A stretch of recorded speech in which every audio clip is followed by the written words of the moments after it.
Good morning. And to all the people that are in chat listening live right now at our channel on firetalk.com, where we're at Monday through Friday, 7 a.m. Good morning. It is September the 15th. And of course, that means it's B2B Thursday for the Geyer Cook Report to talk about how to measure and report how LinkedIn does in B2B question answering. So if you have a question about B2B,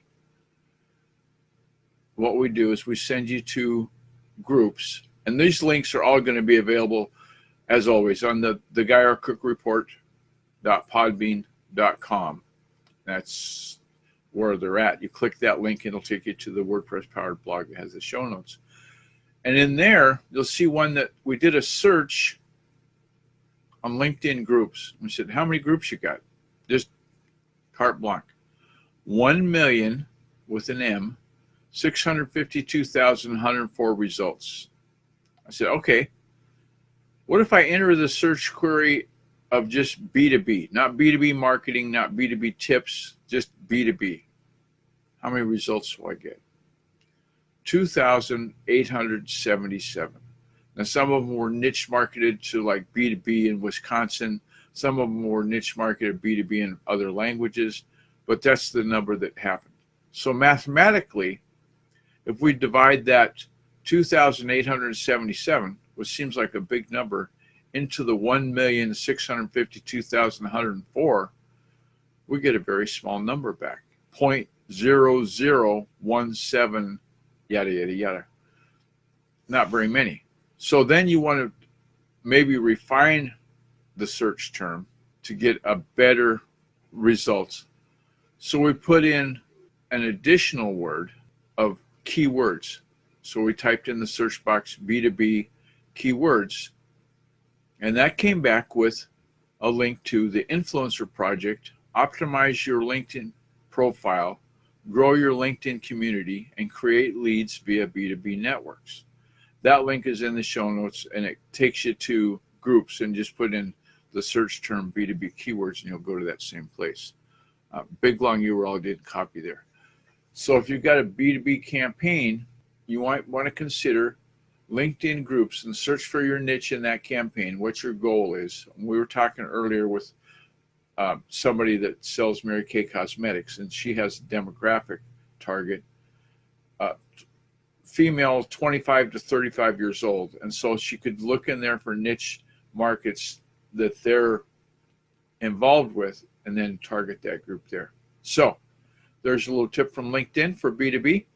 And moving right along in B2B, one of the things I constantly say to people, believe it or not, is get an account with Google. So I've got the link there to go to myaccount.google.com on the secure server, and use that link to create the account. And then once you do, having that account gives you quick access to settings and tools that lets you safeguard your data, protect your privacy, decide how your information can make Google services work better for you. But first you have to get the account. Once you've done that, give yourself the two-step authentication verification to have better security. Make a strong password, and it's identified there in the text in the show notes. Is use uppercase and lowercase letters, numbers, and a special character. All four of those things, so you're never going to come close to a word in the dictionary when you have a login or a password. And every login and password that you create, have it be unique from any other login and password set that you create. That way, if they ever do hack you, say they hack your Pinterest account, that's all they're going to get. They're not going to get your Gmail. They're not going to get your Facebook. They're not going to get your Twitter. They'll just get that one. So give yourself a strong, secure password. Now, the third thing, the last thing, the 4 HTML tags that every digital marketer must know. A guy by the name of Ian Lurie, it's Ian Lurie, I think is how he says it. He writes for Portent Internet blog, and his Twitter handle is Portent INT. And he's got that article and several more, but this one that we're talking about, we've got the link in the show notes. It's how to get to the blog and get to the internet marketing section of the blog and look at the 4 tags that he presents. He's got the 4 tags there listed. He's got examples of how you apply those to your effort, and also reminds you that you want to make your development, your project, your landing page, whatever, make it responsive. Because when it's responsive, it's going to work in mobile and it's going to do a good job for you. And that way, you've succeeded. Now, I've got a phone man coming today to do repairs on the phone, so the show is going to be extra short today. And at this point, I'm going to say, go to the show notes. Remember that one, the GuyRKirkReport.podbean.com. Click on the link there. It'll take you to our WordPress-powered blog post that's got all the thank yous listed there. The calls to action, the things we'd like you to do to be a patron of the show, subscribe to the newsletter, etc., etc., etc. So have a good week. Follow us on Facebook. Follow us on Twitter.